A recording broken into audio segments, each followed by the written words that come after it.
Selamat pagi anak-anakku kelas Daud. Semuanya sehat ya? Puji Tuhan. Pagi hari ini kita akan belajar bagaimana menjadi anak yang baik.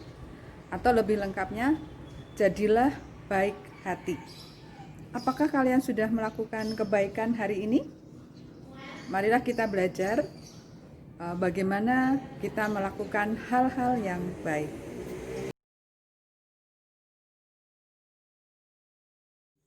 Materi kelas Daud hari ini adalah jadilah baik hati. Ayat Alkitab diambil dari Lukas 22 ayat 54 sampai 62 dan Amsal 21 ayat 21.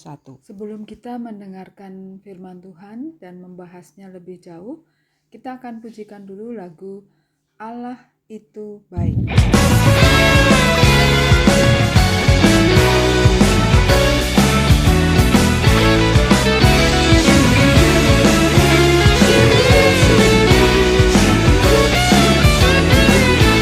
Allah itu baik, sungguh baik bagiku. Ditunjukkannya kasih setianya. Dia menyediakan yang ku perlukan, menyatakan kebaikan, menyatakan kebaikan, menyatakan kebaikannya padaku. Kasih setianya tak pernah berubah, dulu, sekarang, dan selamanya. Ajaiblah kuasa dalam namanya, Yesusku luar biasa.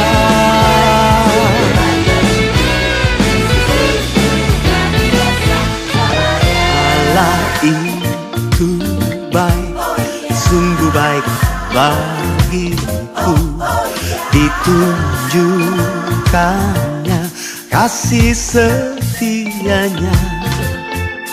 Dia menyediakan yang ku perlukan, menyatakan kebaikan, menyatakan kebaikan, menyatakan kebaikannya padaku. Oh, kasih setianya tak pernah berubah, dulu, sekarang, dan selamanya. Ajaiblah kuasa dalam namanya, Yesusku luar biasa. Kasih setianya tak pernah berubah, dulu, sekarang, dan selamanya.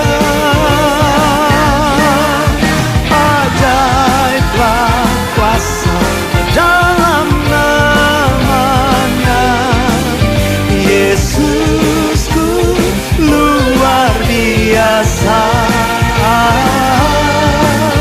Yesusku luar biasa. Yesusku luar biasa. Yesus luar biasa.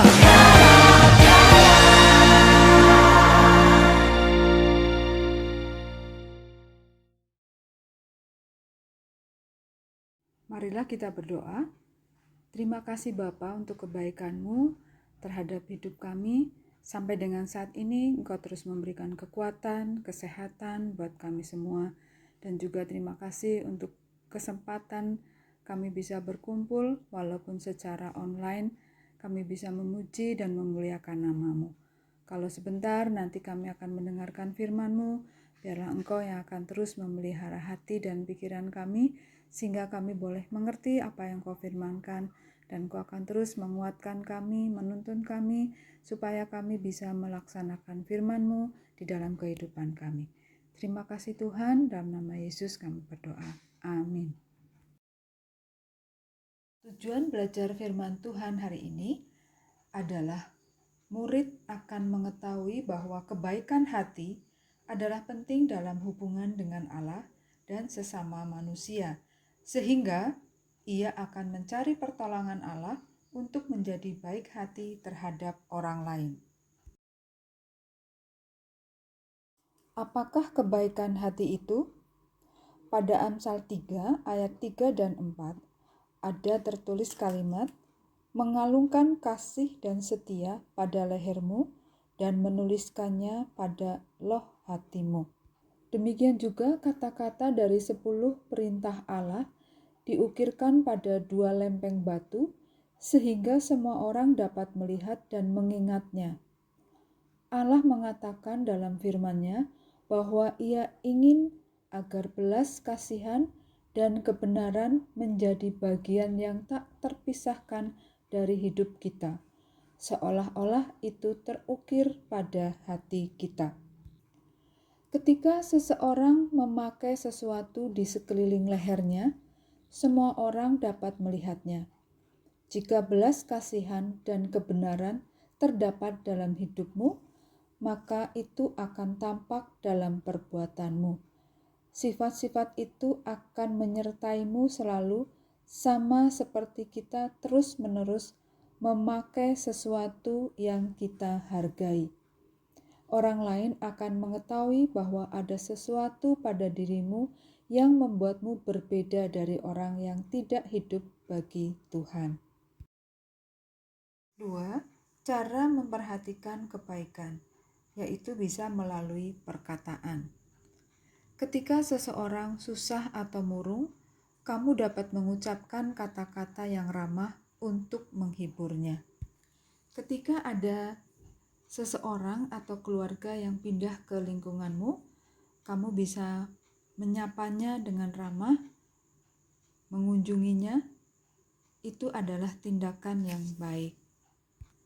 Mungkin suatu ketika ada seseorang yang mengatakan sesuatu yang menyakiti hatimu.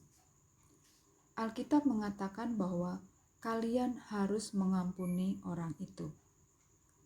Jika sulit bagimu untuk mengampuni orang lain, mintalah Allah menolongmu untuk melupakan apa yang telah dikatakan orang itu.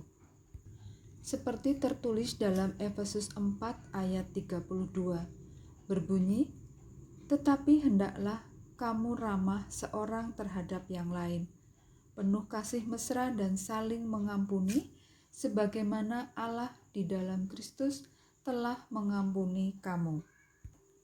Allah akan memberikan kekuatan kepadamu untuk mengucapkan perkataan yang ramah.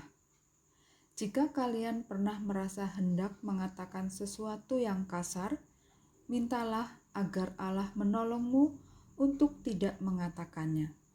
Allah akan memberi kemenangan kepadamu atas sikap yang tidak ramah. Dalam Amsal 16 ayat 24 berbunyi demikian, perkataan yang menyenangkan adalah seperti sarang madu, manis bagi hati dan obat bagi tulang-tulang. Apakah arti ayat ini? Kata-kata yang ramah seperti madu. Madu itu manis dan rasanya enak. Ada orang yang bahkan memberi madu dalam teh untuk menolong mereka merasa lebih nyaman ketika mereka pilek. Kata-kata yang menyenangkan menolong orang lain merasa lebih senang juga.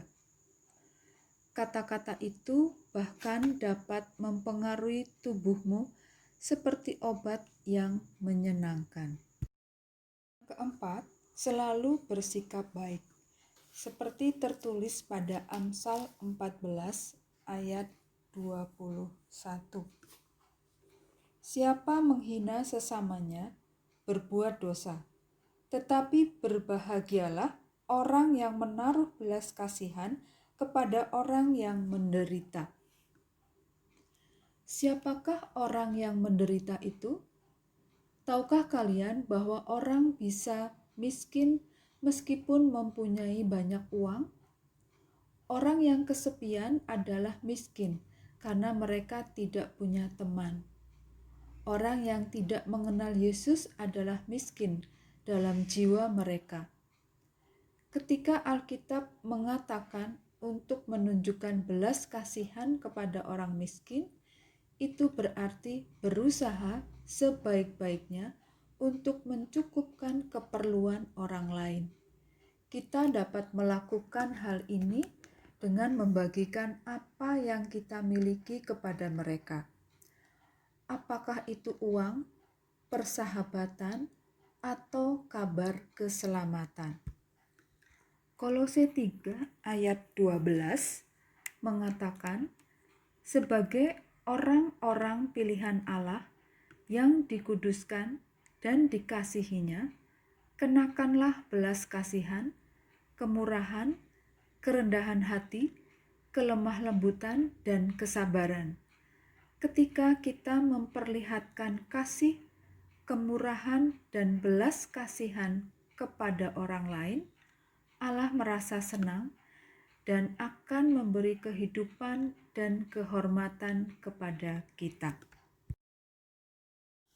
Ayat hafalan hari ini diambil dari Amsal 21 ayat 21. Siapa mengejar kebenaran dan kasih akan memperoleh kehidupan, kebenaran, dan kehormatan. Kita ulang sekali lagi. Amsal 21 ayat 21.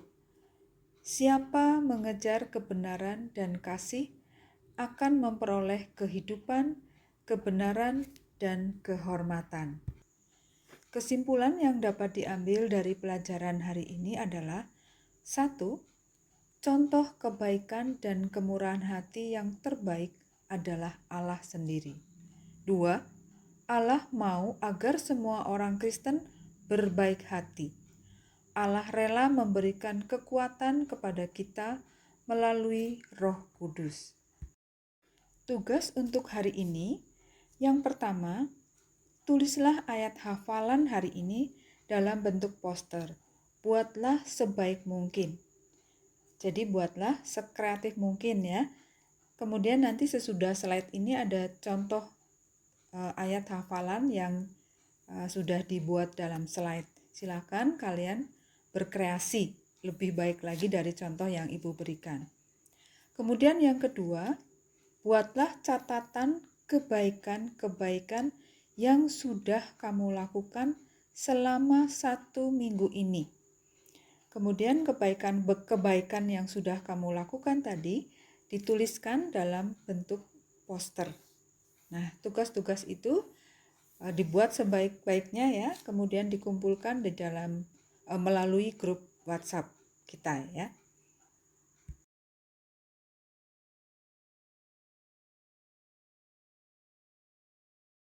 Terima kasih Tuhan untuk pelajaran hari ini, untuk firman-Mu yang sungguh indah, yang boleh mengingatkan kami untuk menjadi anak-anak Tuhan yang penuh dengan belas kasihan, yang penuh dengan kasih, seperti yang telah Engkau ajarkan kepada kami.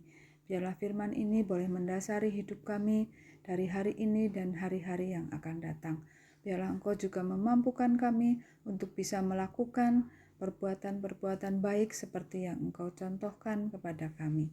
Terima kasih Tuhan, kami serahkan seluruh hidup kami ke dalam tangan kasih-Mu. Dalam nama Yesus kami berdoa, amin. Selamat hari Minggu, Tuhan Yesus memberkati.